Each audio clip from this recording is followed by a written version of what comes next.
Marius Krebs, welcome to the show. Thank I want to kick this off with someone else's story. Rand Hindi. He recently tweeted about an experiment that he did. He followed an anti-blueprint protocol for 2 months to see how unhealthy he could get. He ate over 200, 500 calories a day.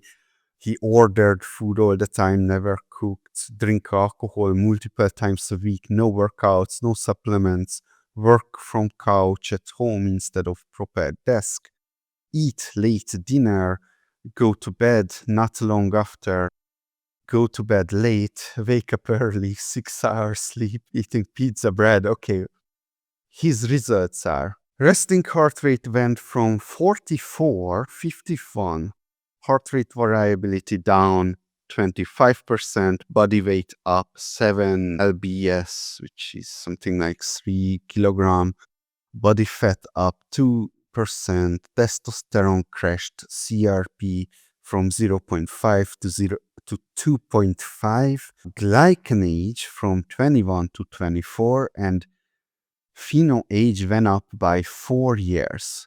But something peculiar happened in this 2 months experiment. His Danidam pace went down from 0.75. Now, he had a plausible explanation about it, but I don't want to spoil it just yet. I just want to point out that the exact opposite happened with you. You did everything right, and yet your Danidam pace went up. Tell me that story.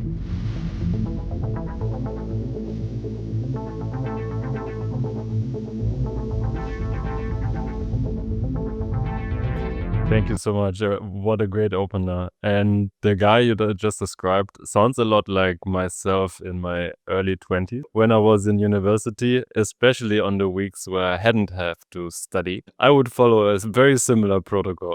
Not the healthiest, to be exact. And the transition, yeah, amazing. I did my very best last year until August for around about 10 months. So starting late 2023 till August 2024. To age slower than Brian Johnson for less money.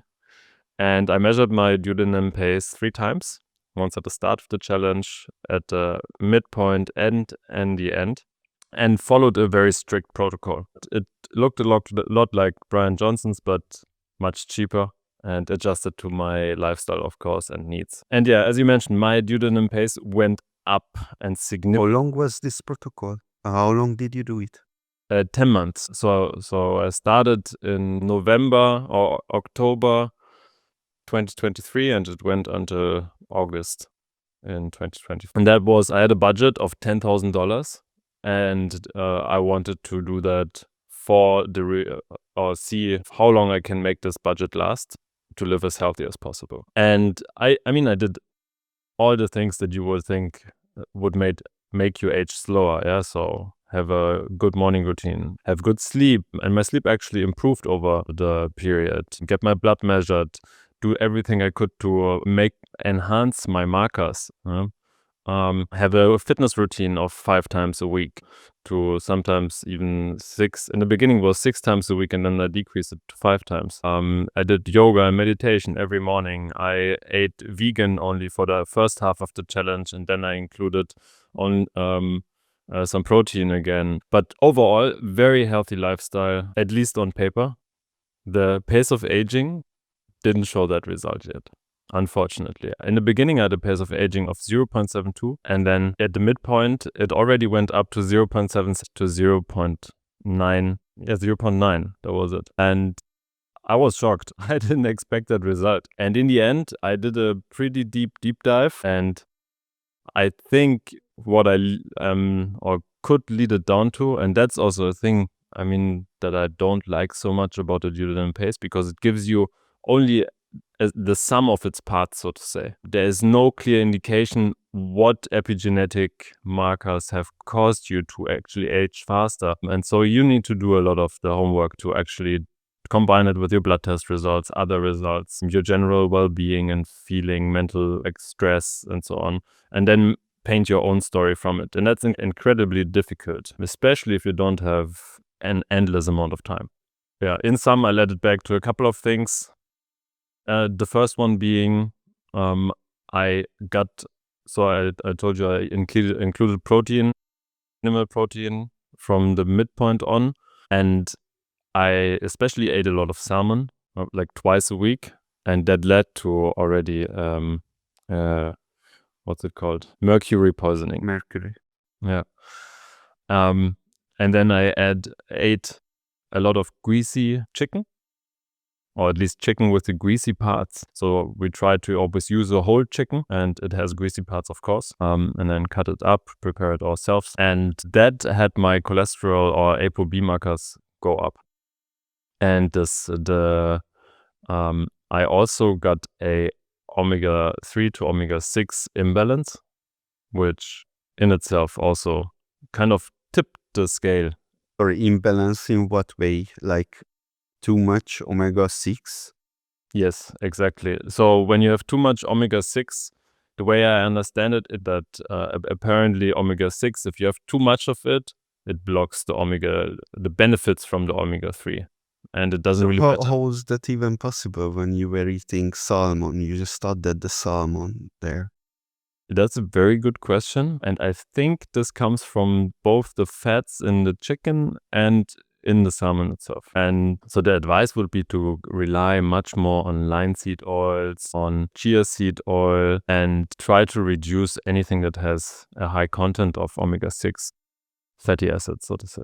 Overall, this story was a big shock to me, and I really went deep, and the data that I just shared, it only can explain it so much. It was quite a big jump. My doctor said, yeah, still a good result because it's under 1, but for me, starting out at 0.72, I wanted it, of course, to be better. And that might have been my detriment at one point as well, because I started out pretty good already. So it's hard to overachieve that, or undercut it, better said. But you need to look for what else can affect this result as well. And what I concluded is that it's most likely also a lot of stress that I'd faced in that time period from several fronts, right? I wanted to be better than my first and midterm result, obviously, which already was worse than the first result. So I was super strict on the protocol. That caused some stress, I guess. Then my wedding, I had my weddings the day after I tested my last duodenum pace, and we had to prepare that and get all the friends and family together. Then not only my challenge budget was running tight, but also my personal budget that I set for the last couple of years. I now just started a new job, and so that might have all caused, an increased amount of stress, and in the end, I guess also influence such a result. So to get back to your point, this guy you just told me about, how long was his experiment for? It's 2 months. 2 months. He might have just had a very unstressful 2 months of pleasure, and that might have made him younger in a sense. And I have an anecdote here. 2 things. So when I did my very first pace of aging test, and I haven't shared this online yet, the week before, I went to an annual gathering of friends where we throw a party. We rent a house, and it's like an all-weekend party with great music, great French, great conversations. We definitely don't live healthy, and it's like a weekend out and a good time out. But I slept like a baby, first of all, afterwards when I got back. Of course, not during the party weekend, and did the first pace of aging test on the Thursday afterwards. So 4 days later. And that was the best result I got. I'm not saying that has caused it, but I guess it definitely had a influence on my mental well-being and stress level.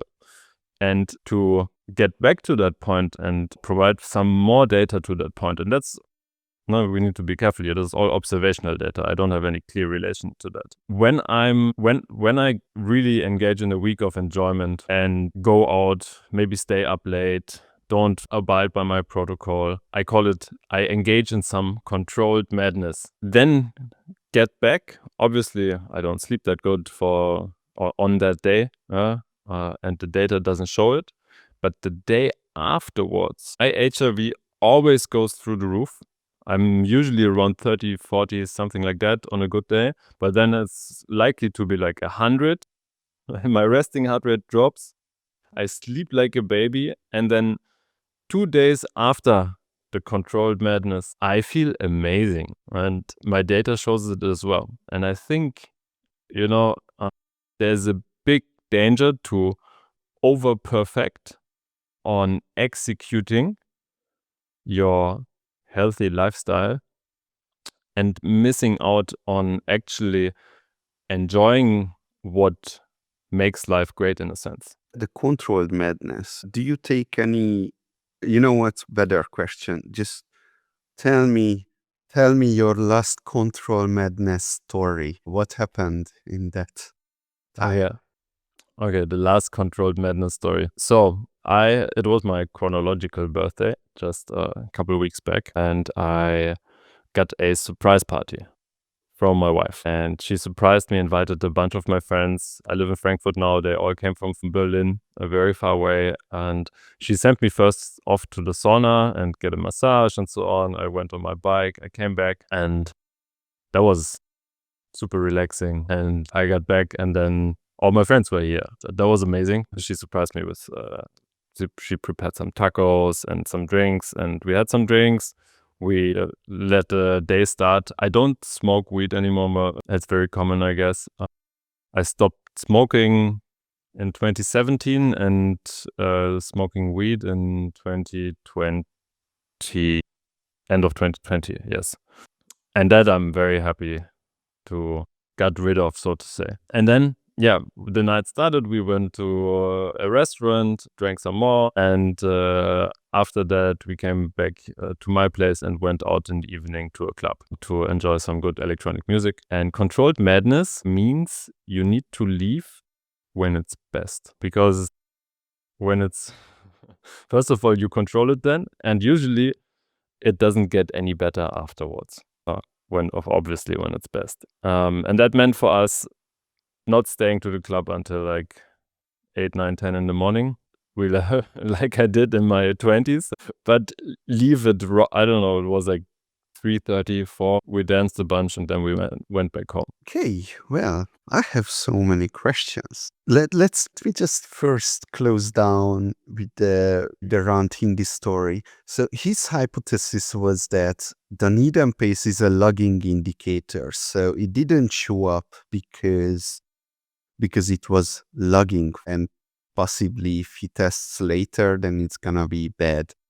But I kind of like your hypothesis a bit more, the stress hypothesis, let's call it that, because in your case, it's 10 months. You cannot say that it's a lagging indicator, By the way, did you test later on? And that's a whole nother story. Very short. Yes, I tried to do another test in October. I actually did the other test.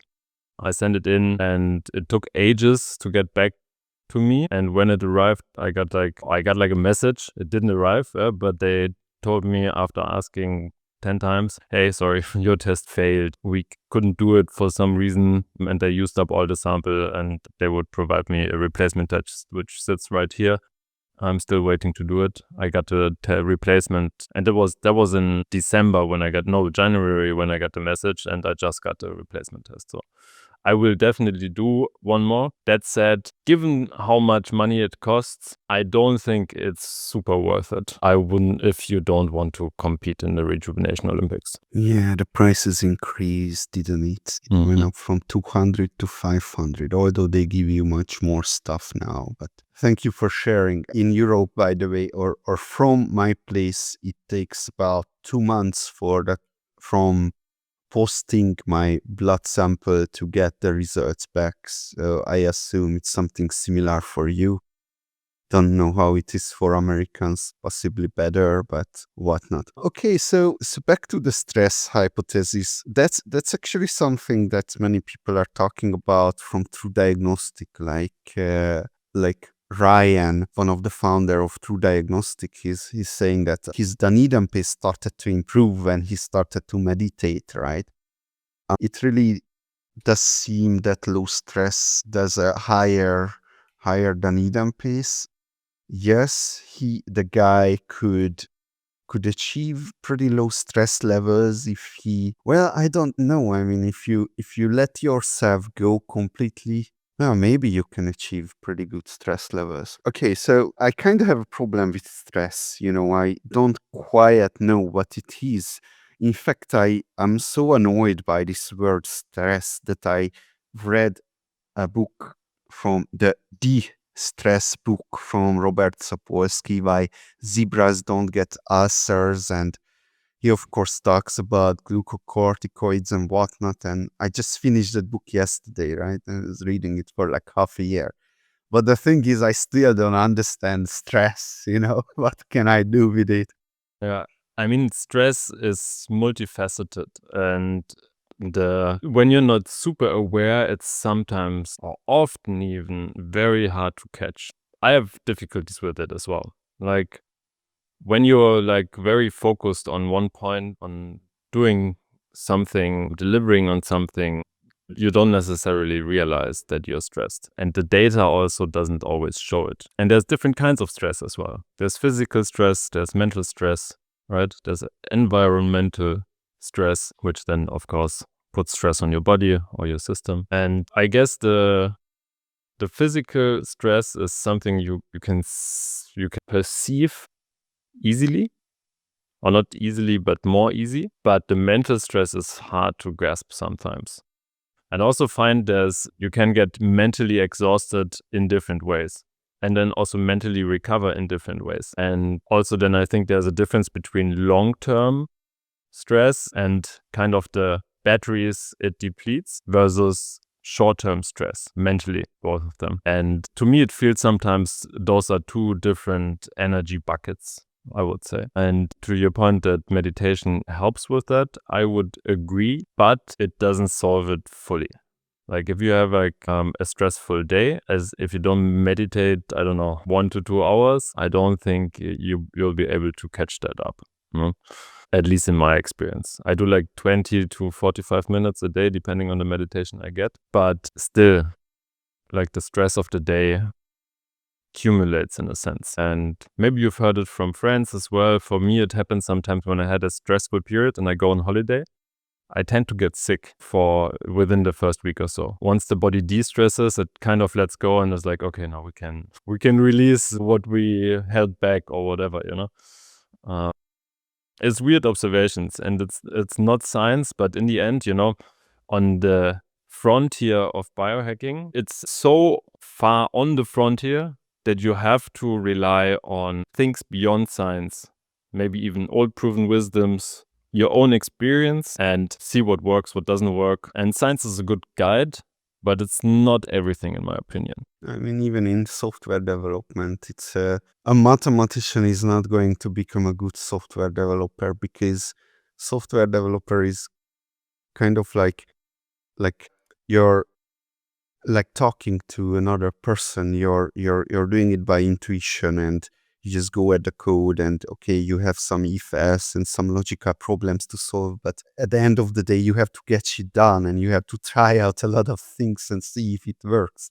And you know that your experiments in software writing and development are not like real scientific experiments, but it's good enough for you to get to the next place of the code, to put it into a better place, like 2 steps forwards, 1 step back. A little bit more about stress. So you talked about how meditation might affect it, but how does weed affect it? Like, what's your experience with that substance? That's a very good question. I don't have any data apart from my experience on that one. And I used to smoke a lot of weed, and it helps you shut off thought in the evening. When you come from work, you just want to relax. And that's what you think you do by smoking a joint. And what you don't realize, or I didn't realize for a long time, is that it kills your sleep though. And although you feel like you kind of could relax, you actually don't, because you miss half of your sleep. It's proven scientifically that when you smoke weed, it shuts off REM, so the sleep that occurs in the later part of your night at a higher frequency.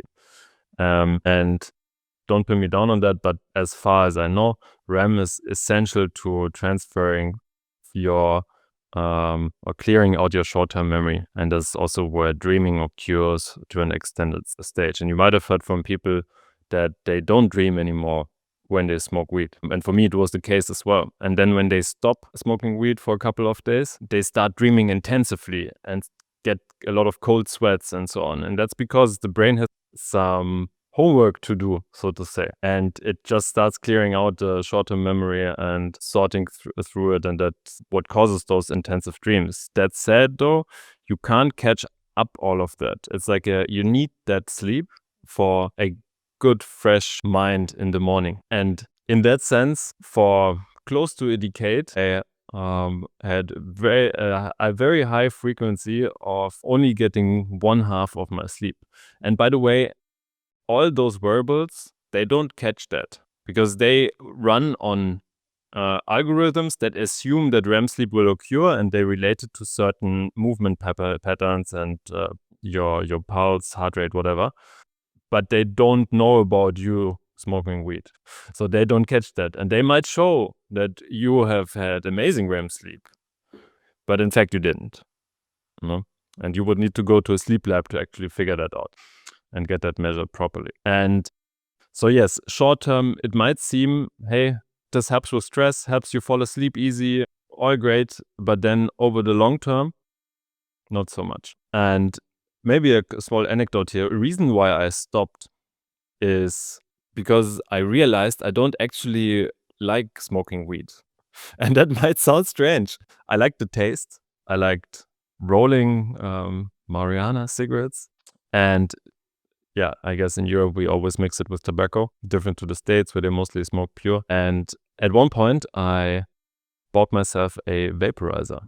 And I started smoking with a vaporizer, and I realized, hey, okay, it got me high, but I didn't like to smoke it. But at that point, in that instance, it just didn't make any sense to me because I told myself, hey, I stopped smoking cigarettes already 4 years back at that point, 2017, and I don't want to be a smoker. I know it's bad for my health, and that's when I said, okay, I'm gonna quit smoking weed as well because I don't like the effect. I like the taste, but I just want to be a smoker, and that's why I continued. So that was my little revelation, and it took me round about half a year for my body to recover. But I didn't do any blood tests back then. But let me tell you, my libido went completely through the bottom. I had immense cold sweats, and it took round about 2 months, 1.5 months for me to get out of that. And I went to the doctor asking what's wrong and so on. He said, yeah, no, everything's fine, but it will pass. It did.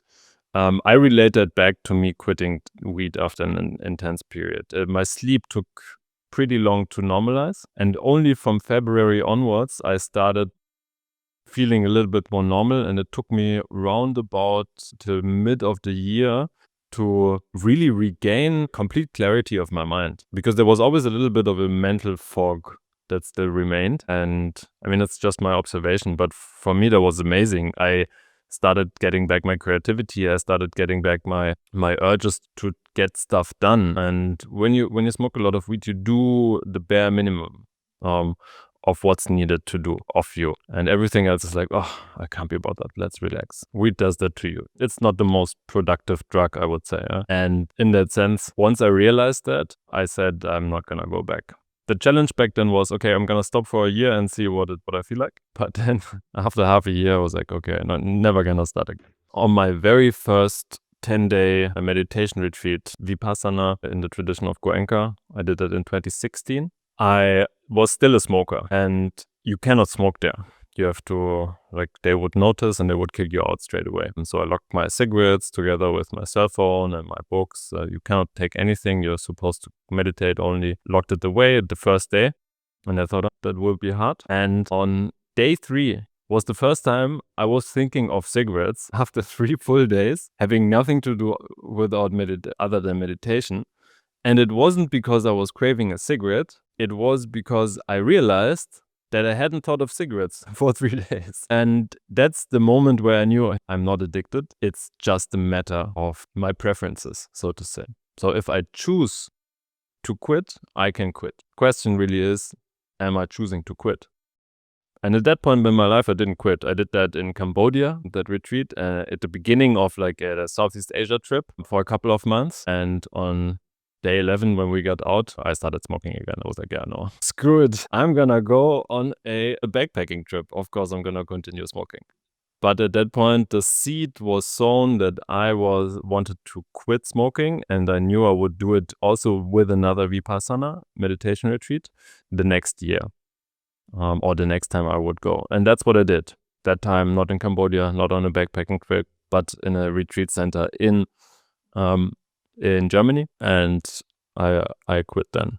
Yeah, retreats are actually pretty good at leaving your bad habits at home, and maybe when you come back you can continue. But let's continue with this drug conversation a little bit, but move on to another one, alcohol, and put it into something more of a biohacking context.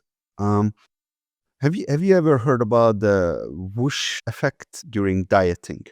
No. So there is an interesting thing that happens when, let's say, you're dieting. You're dieting with high protein, low carbs, and low fat.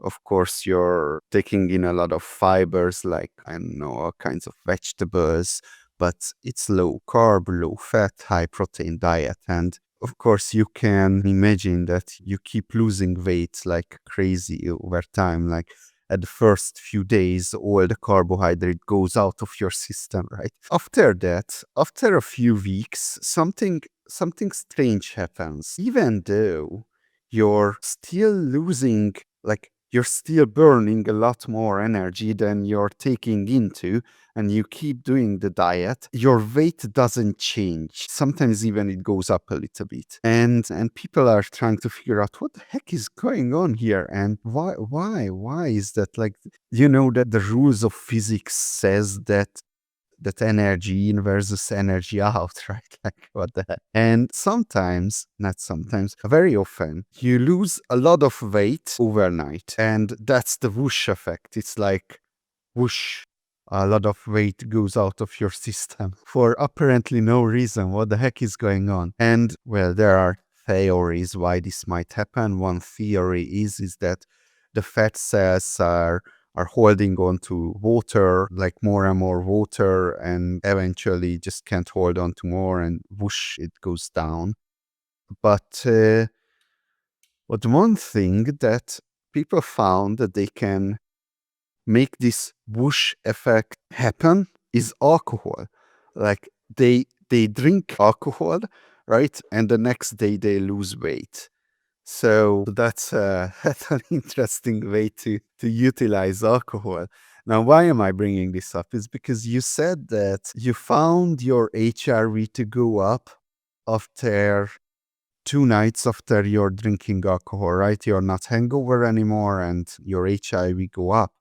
Like, could this be somehow related, right? I don't know. So I don't drink excessively. I don't like the effects of alcohol too much because it fogs my mind. I can't really think clear. It keeps me awake, which, if you're out, is preferred and better than coffee, because coffee makes you anxious after a certain point, I find. But I think in German, we have a saying that translates to, it's the dose that makes the poison. And I'm not advocating for drinking alcohol. I'm not advocating for smoking weed or taking any kind of substance or whatever. But there is a different dose for different people that's fitting and that might bring an, let's say, equilibrium benefit to them. So what do I mean by equilibrium? For some people, too much, or for all people, too much is too much and too little is too little. And that counts, I think, for everything, anything in life, and not just drugs.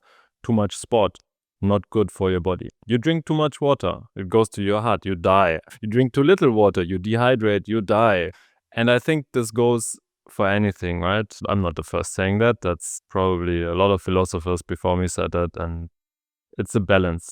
You have plus and minus, you have yin and yang. And in that sense, relating it back to drugstore, there might be some benefits about drinking alcohol every now and then. For some people, it relaxes them and helps them shut off their mind. There might be some benefits to smoking weed. There are, obviously. I mean, they've been proven clinically for many sicknesses. But of course, there's detriments. If you do it like me and you smoke for a whole year, from 99% of the people, I guess, will be detrimental for their health and well-being. And to your question, I'm not sure that it could be related back to the alcohol, but it of course might have an effect. It's I can tell you that my HRV tends to spike when I have done something completely different out of my normal routine, and not on the day I did that, but the day after. So maybe the lesson here is, and I'm thinking of this for the first time, is to break your routine on purpose every now and then, to actually get that balance. Because maybe having a very strict routine every day, the same thing, probably is not the equilibrium or balance we should strive for. Anti-fragility versus robustness. Yeah. And on diet, actually, there's an interesting point. There's something called metabolic flexibility. And your metabolism, like, it's made to adjust to changes in your environment. And that could be your diet, your lifestyle, whatever. But if you give it always the same stimulus, it kind of loses this flexibility. And that's why it's important to get different stimuli in order to be equipped to face change. And change is one of the eternal truth, I guess. Everything changes all the time, and nothing stays the same. Yes, reminds me of Dave Pascoe stopping. He's taking a lot of supplements, right? 170 pills a day, but every Sunday he doesn't take anything, just to wash out some from his system.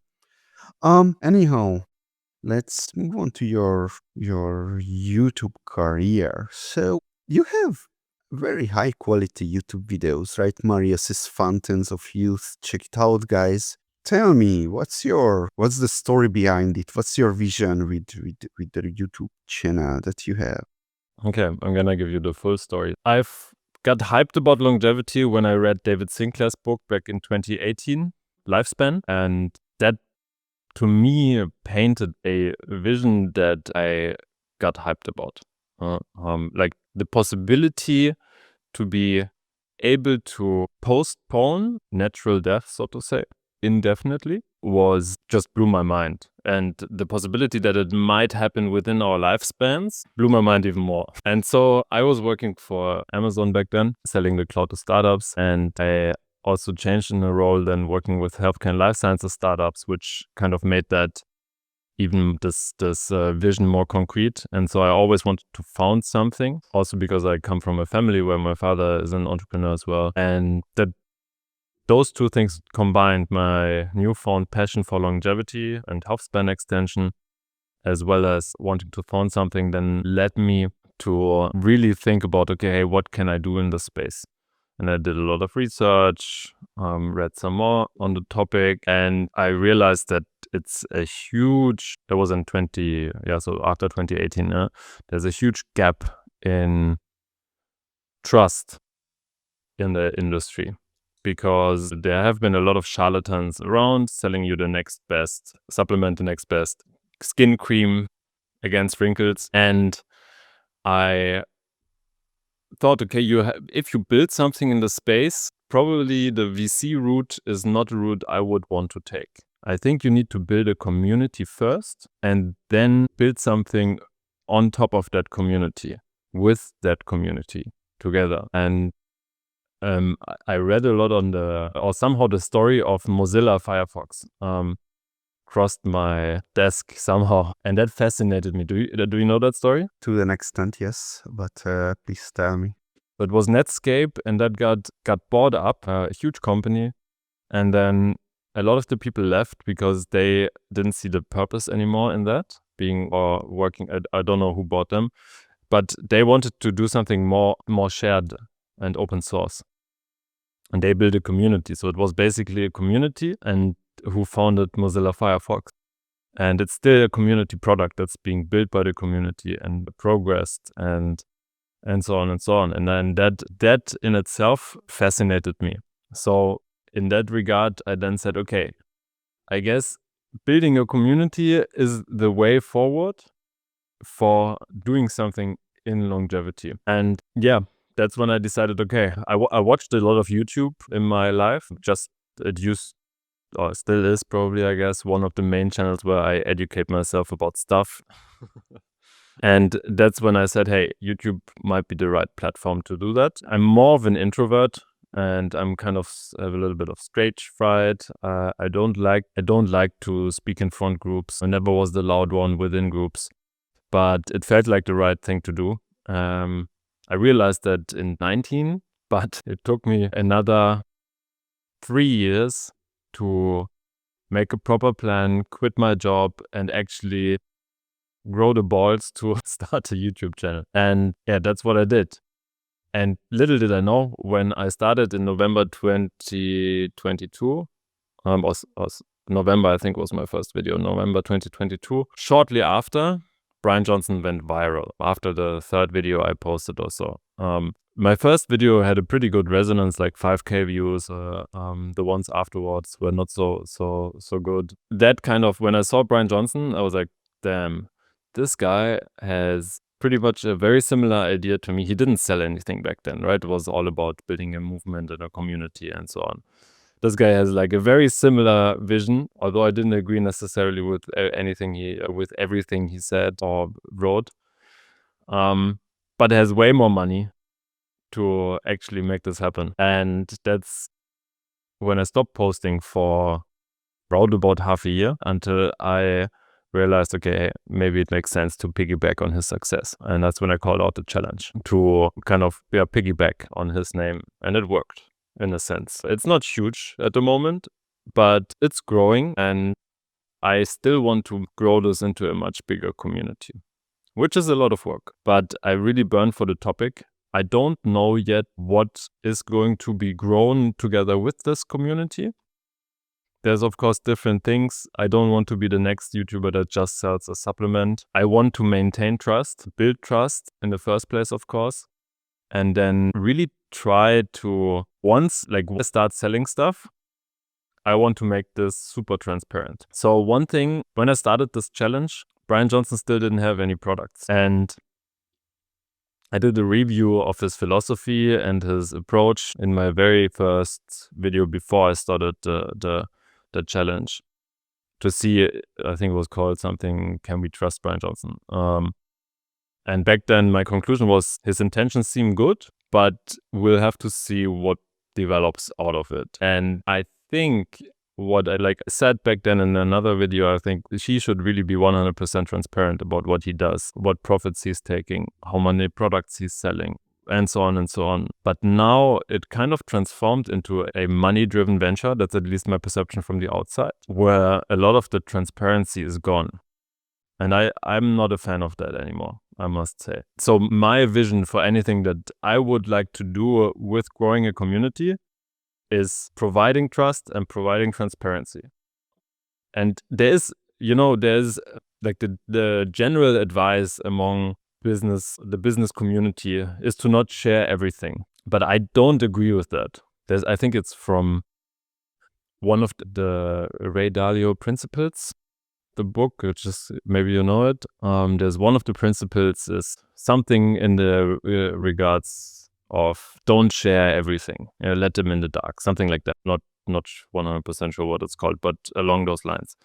And it's something that many people do, but I think if we want to drive change in this world, for a better world, we need to change that. And we actually need really people to work as a community, have influence as a community, and build stuff together. Doesn't say that once you're part of a community, everybody will have the same voting rights. I guess you need to earn it in a sense. But I think transparency is key to building trust and building a long-lasting community, and also building things for people that actually then help them and will be used in the long term. And that will be my vision. We'll see what comes out of it. I guess a lot can be, the route. I don't know what it will be like. At the moment, I started a job again because YouTube doesn't pay for my family's lifestyle. And of course, you have to see it rationally. Yeah? So step one would be, if I can make a living off YouTube, perfect, together with my family. I don't need to get rich off it. Of course, I would like to have a nice life, but I don't need to drive a Lamborghini and show to everyone, neither of the both. But then, anything that goes beyond that, then I think it's time to give back and also grow a community that kind of pays for itself in a sense. Does that make sense? Maybe. I have a dilemma on the same things right now. Actually, well, so many things. So first of all, I grew up in building open source software. So I was one of in the top 100 most active GitHub contributors in the world for a number of years, right? So I've been really putting out everything open source. Now I launched the Longevity World Cup on GitHub. You can fork the code. You can launch your own competition if you want. You don't have to do your own work. But I have like 100 or 200 issues in the Longevity World Cup GitHub repository, right? Because I put down not only the code related stuff, but all the marketing ideas I ever had, all the monetization ideas I ever had, which were not very good, unfortunately. So I never implemented any of that. But yeah, so in my experience, people don't, like, if you have a good idea, people don't realize it, and even if they do, they don't act on it. So you're not really losing anything by sharing your ideas with people. Mm-hmm. I don't actually believe in intellectual property rights. I think information could be, if the person chooses to keep a secret by himself, it could be a secret. But stealing information is not really stealing, because for you to, if I use an information that you knew, let's say, I had a company, it was called Wasabi Wallet. If someone wanted to create another company and call it Wasabi Wallet, I'm like, okay, go for it. Like, the best one wins, the best Wasabi Wallet. Like, it just gives some more spice to the conversation online. But so it's very funny what you're saying. Like, I 100% agree. There was one lesson I learned very early in my life. I used to work for an investor. That was my very first internship in Berlin. He was an angel investor investing in startups. And I was his right hand going through portfolio applicants to get investment. And a lot of them wanted an NDA at the pre-seed seed stage. And I forwarded it in the beginning to my boss, and he sent me back an article called "Why Investors Never Sign NDAs." And I think it's still online from Forbes. You can probably find it. And he told me, hey, and it says that in an article, first of all, an investor doesn't have any incentive to copy your idea. He wants to invest in your idea. It translates to exactly what you said. Yeah? If somebody gets your information and then acts on it and maybe does a better job than you, then well deserved, in my opinion. And that's, like, you can lose so much by not sharing your idea and presuming others would steal it, as opposed to what you can win by sharing everything openly. But that's, I guess, a matter of thought. And in a capitalistic world that we're in, I'm not a communist per se, but in the world as we look at it now, capitalism is going to the extreme. The rich are getting richer, the poor are getting poorer. We're not really helping each other anymore, unfortunately, in many cases. In a capitalistic world, it makes sense to restrict your own to protect your IP and be careful because somebody else might use it to gain something from it financially most of the times. But being the social beings we are, I don't think we'll grow as a society intellectually or spiritually if we keep it like that. I'm an ultra-capitalist, ultra-liberal, yet we so agree on this one point. Let me just drive it home. So you have that nice microphone in front of you. Now imagine I steal it from you and I use it. And what happens with you? You cannot use it anymore because I stole it, right? Yeah. But an information is not like that. There is no scarcity of information. If I steal your information, that doesn't deprive you of the use of it. So that's the difference, right? Yeah. Very true.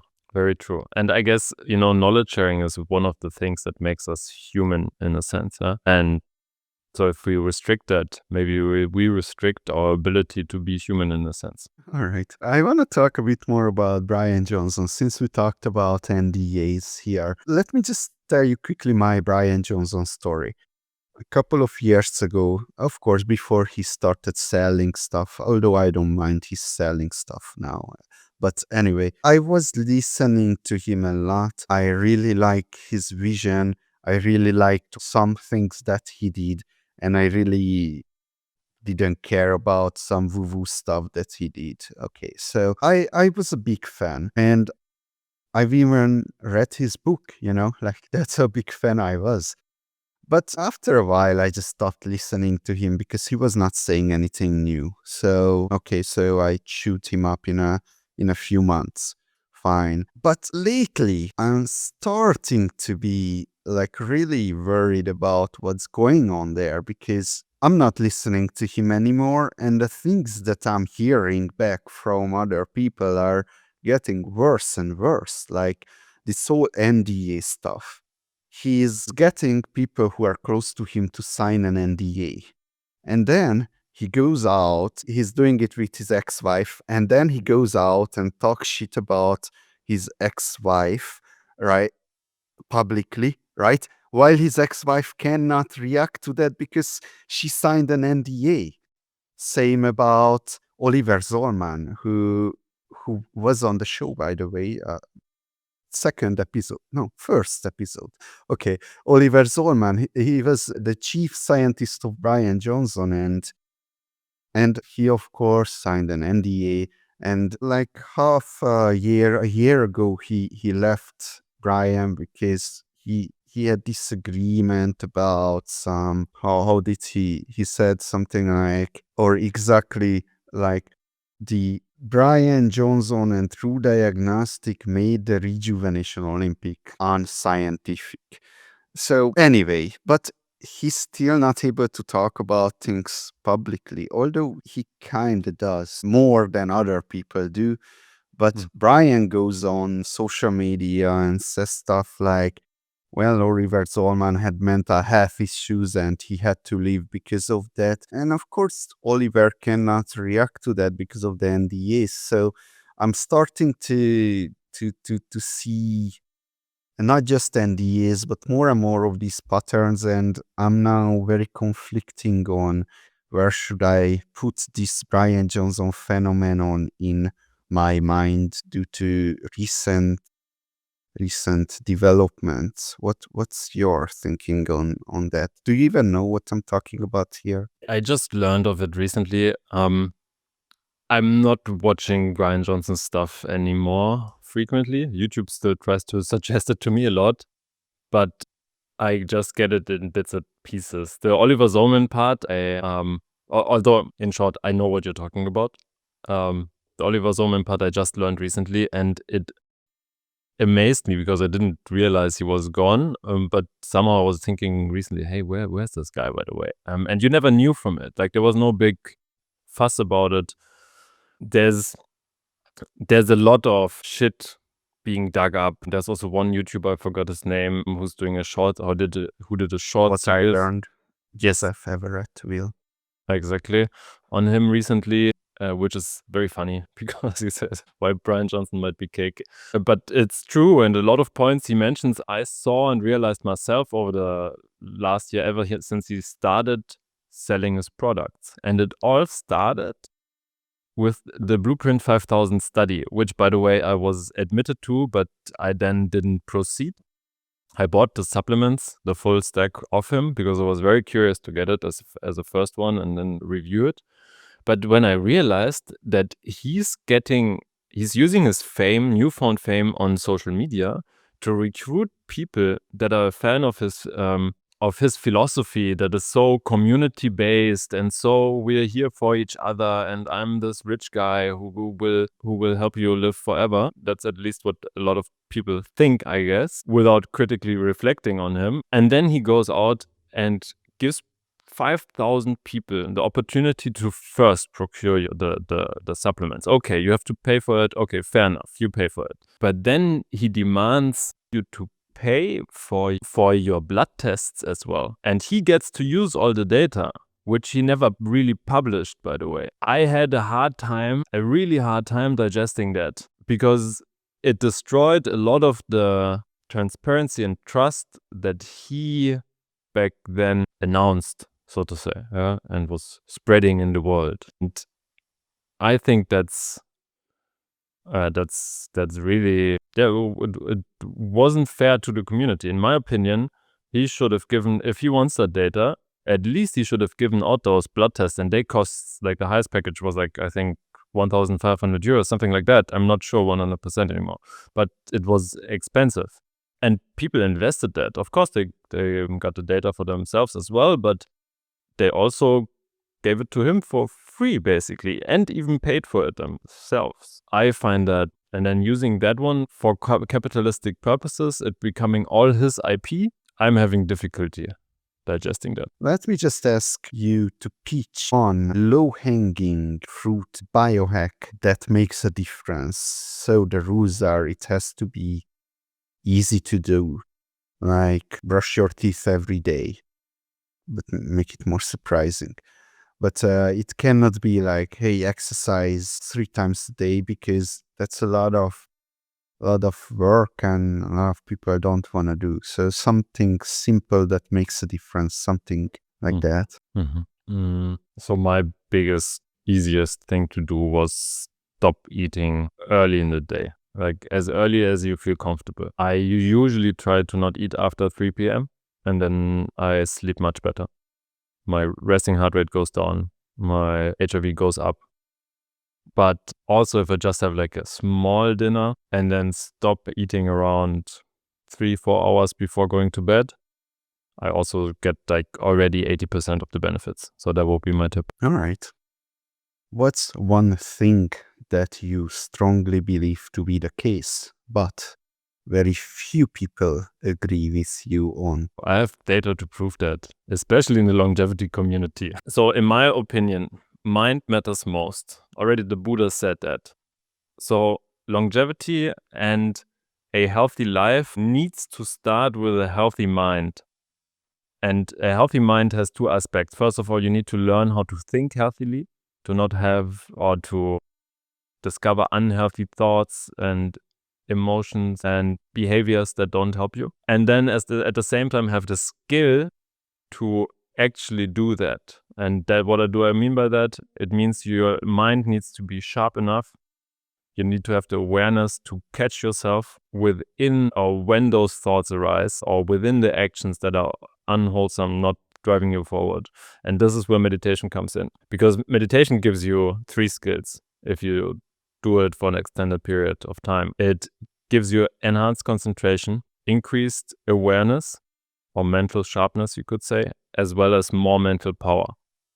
And those 3 skills help immensely in thinking healthily. But that in itself, thinking healthily, is something you need to learn. I learned that through RE and CBT, so rational, emotive, and cognitive behavioral therapy. Long name. But if you're not able to control your mind to 80%, I would say, then your mind will always get the better of you, and will lead to sabotaging behavior. Brian Johnson names this in his metaphor of his evening self, which is a little bit misleading, I think, because he then says, I provide all the control to an algorithm, which is BS in my honest opinion, because in the end, he's still the one making the decision to do all those things he does. So maybe he follows the guidance, but he decides to follow the guidance of his doctors, whatever. So the question is really, how do you make sure that you have the determination and the endurance to stick that through? And because of that, you need to start with the mind first. Now, why don't most people agree with that? In my YouTube data, I'm actually going to publish a video very soon on that, where I show that. I have a couple of videos where I talk about meditation, I mention mental health, and it's always the parts where people skip ahead. I can see that in the YouTube retention data. Like most of the people that watch my videos are interested in longevity, and on the contrary, where does it spike? It's supplements. Everybody wants to know about supplements. The next pill they can swallow. The easy answer to your misery. Take this supplement, take that supplement, and your life will be better. No, that's total BS. Yeah? You need to start first with your mind. But nobody wants to hear that. Because it's hard. It's very, very, very hard. But yeah. So in short, mind matters most. And also start early on that, because cognitive decline is a real thing, and it starts for us men around beginning 30s. Women a little bit earlier. That's because their brains mature faster, and once the brain is mature, we start to decline. And maybe one more point on that. The worst part about neurons is that they don't have pain receptors. So whenever a neuron vanishes, you don't feel it. It just goes, and you don't realize. We might know our parents, they sometimes can be more stubborn and become more stubborn with age. And that is because the mental highways that are used the most get maintained the best. But the little side roads you don't use, they get more dusty, and then grass grows over them until you don't even see the road anymore. And it's gone, and your neurons die off. And then we lose our cognitive flexibility. And through meditation, through practicing certain continuously learning, you keep that cognitive flexibility as well as, what's it called? Neural plasticity, I think it is. So those will be my 2 cents on your question. Yeah, come on, man. Just tell me which pill to take. What's your YouTube channel called, and why should people check it out? So it's called Marius, Fountain of Youth. And I mean, if you listen to that episode that far, you know what I'm about. You can see a lot more of me and what I do for longevity. And going forward, I will be sharing much more what brought me there as well, because I think the story that we talked about a lot, so the story before becoming a biohacker, is minimum half the rent of getting there at the point which I'm now. And yeah, I tried to be real. Hopefully I can deliver on that. Let's see. This was great. Thank you for coming. Thank you so much.